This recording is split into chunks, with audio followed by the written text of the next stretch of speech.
The Edith is my mother's mother. My grandmother, her name was Georgia Edith Mullen. And the May was my dad's mother. Her name was May Bell.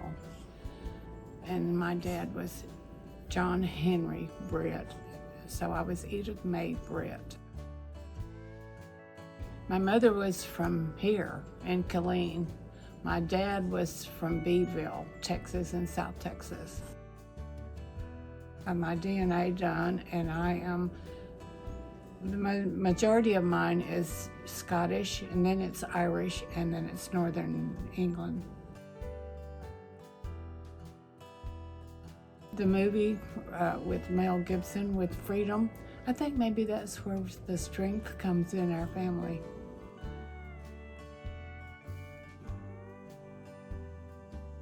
I was married to Flav in 1959 when I was right out of high school. I was just 17 years old, and we lived on Zephyr Road.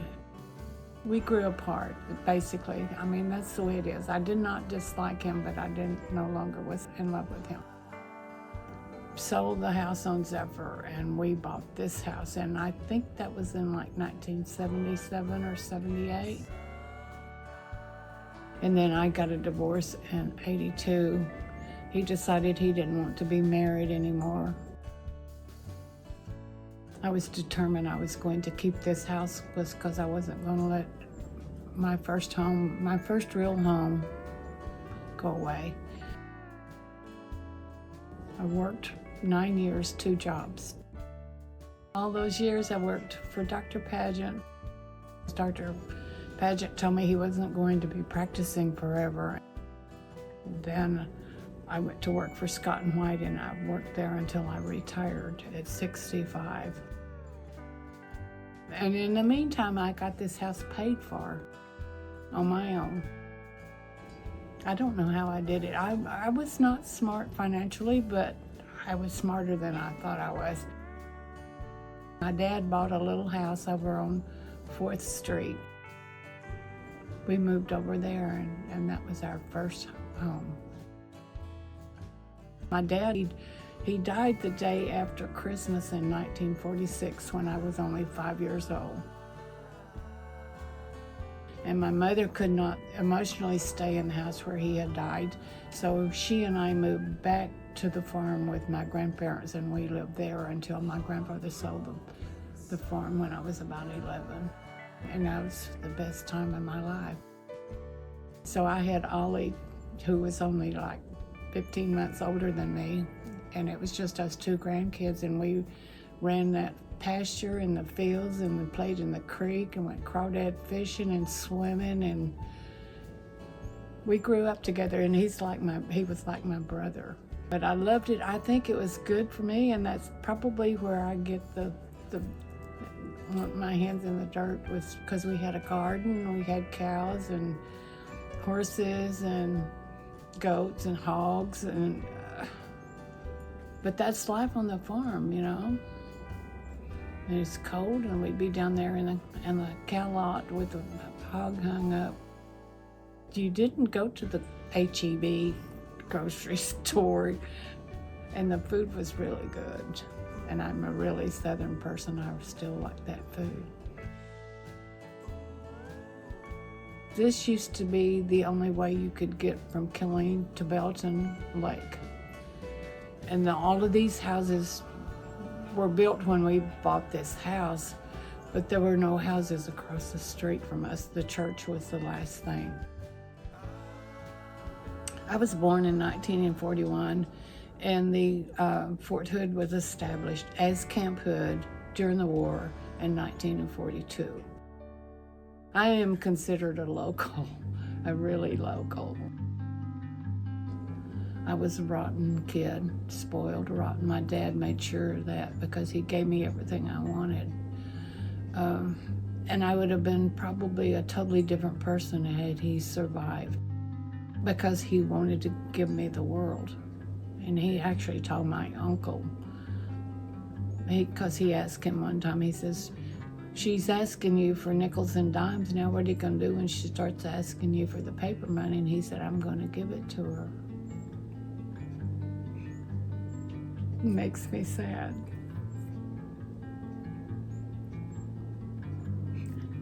I wish he could see me now, because I think he would be very proud.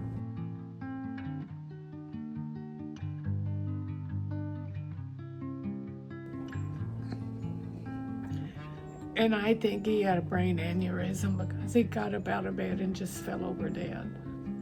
I think God had a plan for me. And I think he's still planning.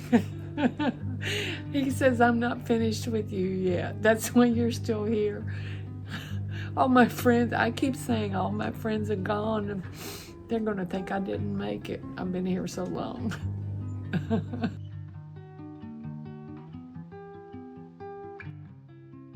And I would go paint with people. I would go, John Carter used to do watercolors, so I like to do watercolors, so I would go and paint with him, and he would do classes. Any of the watercolors, like this up there, I did that here, but not in a class, but he showed me techniques for using watercolors. And then I would do some acrylics and oils, but my favorite, I think, was probably watercolors because they were so easy. And I'm impatient, and if you're painting with oils, you get in a hurry and you muddy everything up. If someone comes and says, will you do so-and-so? I can't do it. I have to find my own inspirations to paint. I don't know what it is about that painting in the bathroom, but everybody wants it. Jeannie used to say it was my self-portrait, but it's a naked lady and it's not a self-portrait. I don't think. Maybe, I don't know. I think I'm just really pleased at it because I saw that picture in a book and I liked it. So I recreated it, and all I had was some felt paper, and I did it with a piece of blackboard chalk and a burned match. I would burn matches to get the charcoal, and I would use the match to do all of the black is match and all the white is blackboard chalk. That's all that was on that. When I was younger, like in even elementary school, I was always doodling. I just like to do it. I don't know why. And I haven't painted anymore in a long, long time. I just haven't felt like it. I started actually painting when we lived on Zephyr Road, and I think that I did that to cover up my unhappiness. I used that as a substitute because it made me feel good when my marriage did not. I'm happy with myself now. If you're happy with yourself inside, you'll be happy on the outside. But you have to work at that. There's different types of art, you know, and I think I have transferred that into my outside with my backyard. And I think that's a form of art too. And growing things. I love to grow things. I don't like to repeat. I'm not going to do another one like I don't repeat. I have always put myself down. I don't know why. And you know, you girls always tell me how pretty I am, and I never ever thought I was an attractive person.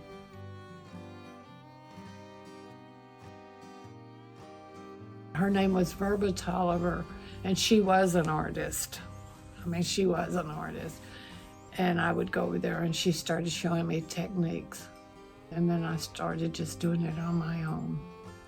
And I would buy art books with instructions and stuff on how to show distance and how to do shading and all of that kind of stuff. So basically I was self-taught. But then I had it in me to do that, you know. It was a natural talent that I had.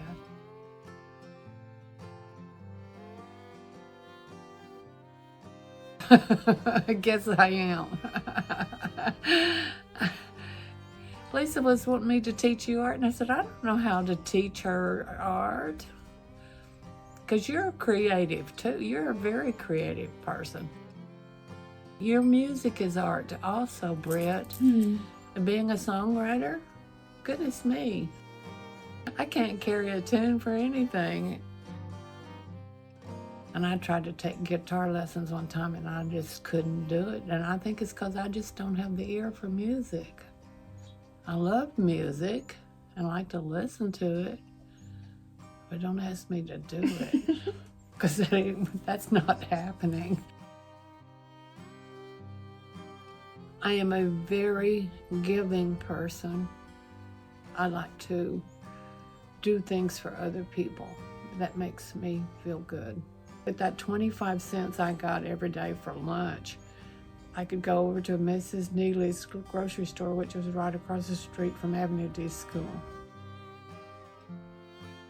And I could get a triple X root beer, Coke, cola, for a nickel, and get a fudgesicle bar for a nickel, and a can of shoestring potatoes for a nickel.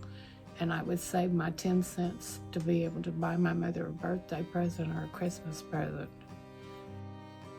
Today, I still could eat a whole can of shoestring potatoes. I love those things. It was really kind of smart, but I did not realize how my intelligence, I did not. But I have a retention that's probably unbelievable, because if you tell me something, I'm probably going to remember it for a long, long time. After the World War, we had a lot of German people, we had a lot of Korean people, and then we had the blacks that had been not allowed to live in Killeen up until that time. I can remember going to the bus station and seeing two bathrooms, one listed colored and another one listed male or female, and there were two water fountains. One was for colored and one was for not, you know. Our superintendent says, we're not going to wait 2 years, we're going to do it now. And we had 12 black students that started to school with us when I was in the 10th grade. Joe Searles was one of them, and he was a football star. But he and I become friends because he sat in front of me in English class. We become lifelong friends. And he ended up on Wall Street. He was one of the first blacks to work on Wall Street. And he lived in New York City until he died like 2 years ago. This is what he wrote the next year. P.S. Lady, I meant Cupid or something, not stupid. You were more than mentally competent. I just now reading that. Joe. He called me stupid.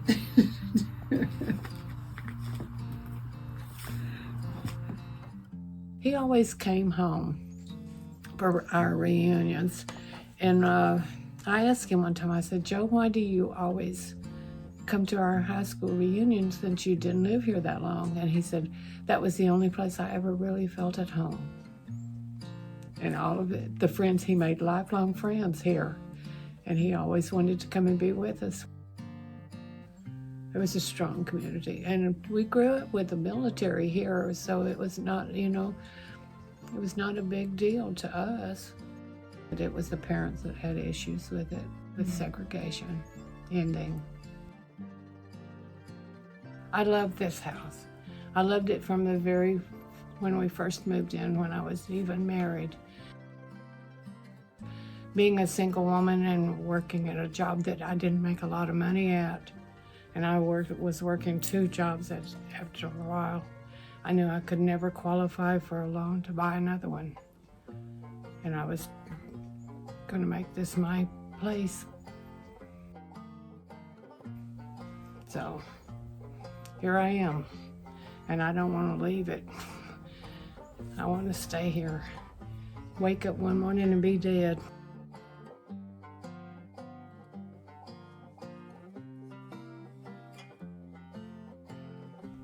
Security. Nobody can take it away from me because it's mine.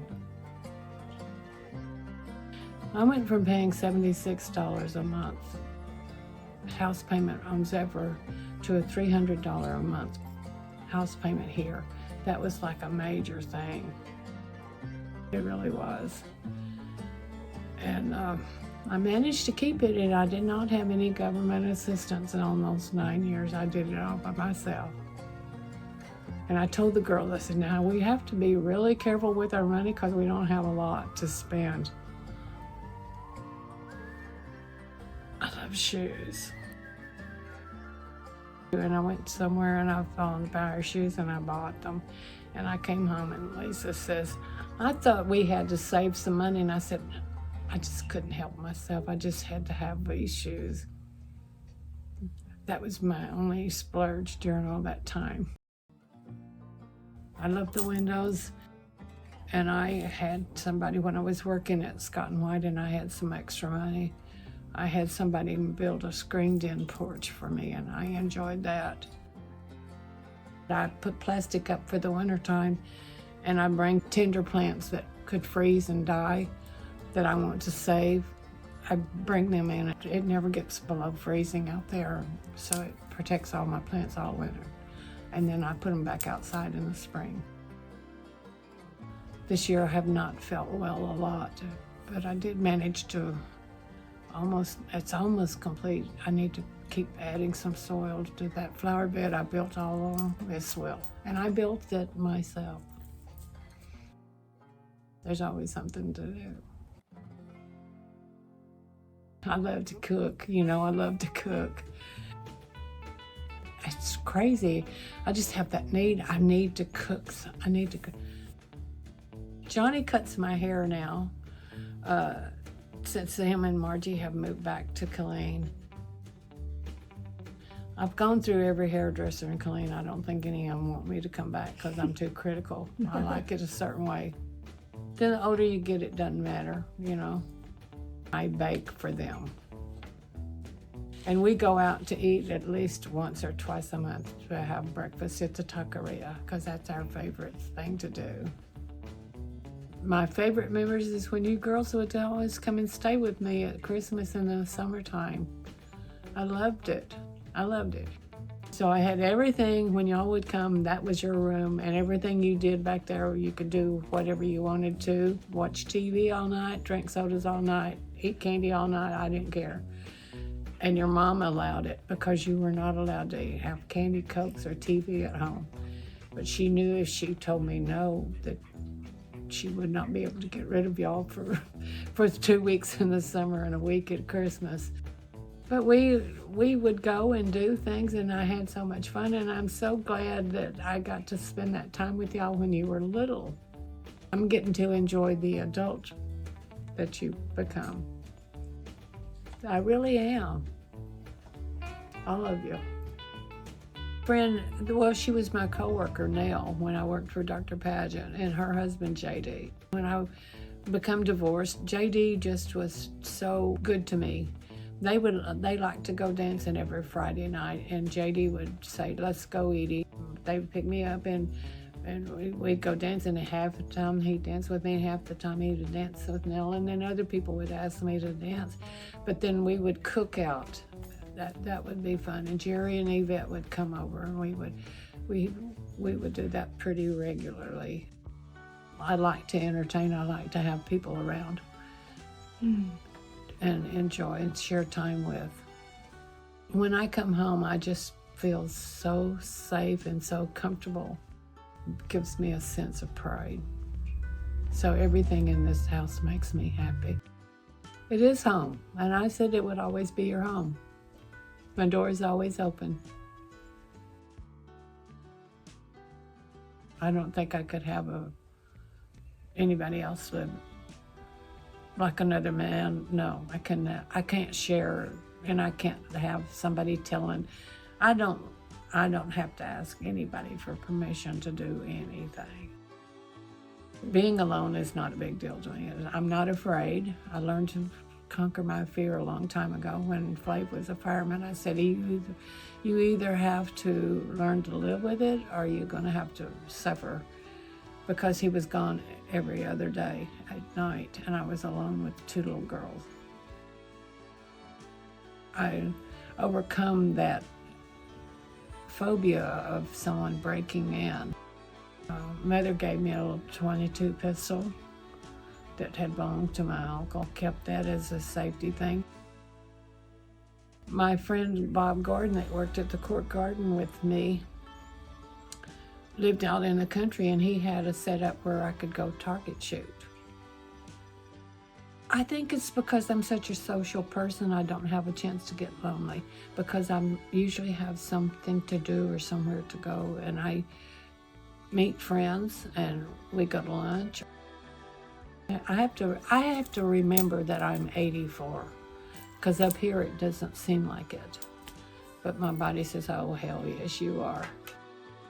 But I love this house. I truly love my home. I really do. I don't think young people can understand that when you're so satisfied with your life and the way things are going, you have no reason to be lonely. You have no reason. I'm not a sit at home and feel sorry for myself, because then I get up and go and do something. And I've always been so busy, and I think right now that's what's bothered me the most, is I can't do physically the things that I did 2 years ago. And I'm having trouble coming to terms with that. I really am. I'm happy. I'm happy. Been happy for a long time. Keep telling you girls, you got to find their happiness inside, and then you find somebody that you care about, you'll be twice blessed. And I need to start getting rid of some of this stuff, but I'm not going to. Whenever Chandler was born, everybody was saying, what is she going to call me? I went, oh, she's not going to call me Granny or anything like that for sure. And I'm just a grandma. And I said, how about just JG? That means just grandma. And it stuck. I look at the thimbles and I think at the different places that I've been, and then I see my refrigerator magnets, and I've been a lot of places. This is a chapter in my life that I choose to not remember. I choose to forget. I wished it had never happened. But actually, I was married the third time to this guy named Bob Williams. And it was really, really not good. I thought he was going to take care of me, and I did not have to work 2 jobs anymore. So I married him, and it was a nightmare. And your mom called, and I was crying and all of that kind of stuff. And she and her friend from college come and rescued me and brought me back home, packed all my stuff up and brought me back home, because I lived in East Texas in his house just for 2 or 3 months. You never know them until you live with someone. My last words are, my life has had a lot of troubles up and down with my dad's early death, because he was only 26 years old when he died. And my mother was an extremely young widow, and she did not date anybody or go out with anybody until I was in the 8th grade, when my mother and my grandfather owned a restaurant over in Copper's Cove. It's called the Cactus Cafe. And she met a man over there that was doing construction work at Fort Hood, and she got enthralled with him, and she just lost her mind nearly. And it was really extremely difficult for me at that time. And I actually, after him kicking us out, because he had a mobile home, and every time that they would have a fight, he would make us move out, and she'd find a place, and then she'd go back, and then he'd do it again and again and again. And the last time she said she was going back with him, I said, well, you can go back and with that sumbitch if you want to, but I don't ever intend to live with him again. And she said, okay, and turned around and walked away, never asked me where I was going, what I was going to do. And I went to my Uncle Woody, who had been my surrogate father after my dad died, because they were best friends. And I said, Uncle Woody, can I live with you? And he said, absolutely. And I lived with him until I was starting a senior in high school. And I met your grandfather, Flav, in September. And then we got married the next year, next spring. But even with all of the difficulties I've had in my life, I would not change one thing, because I think it made me the person I am today. And if I had something differently, you wouldn't be here. So I've been many times blessed. I love you dearly. I love all of you dearly. Don't make me cry.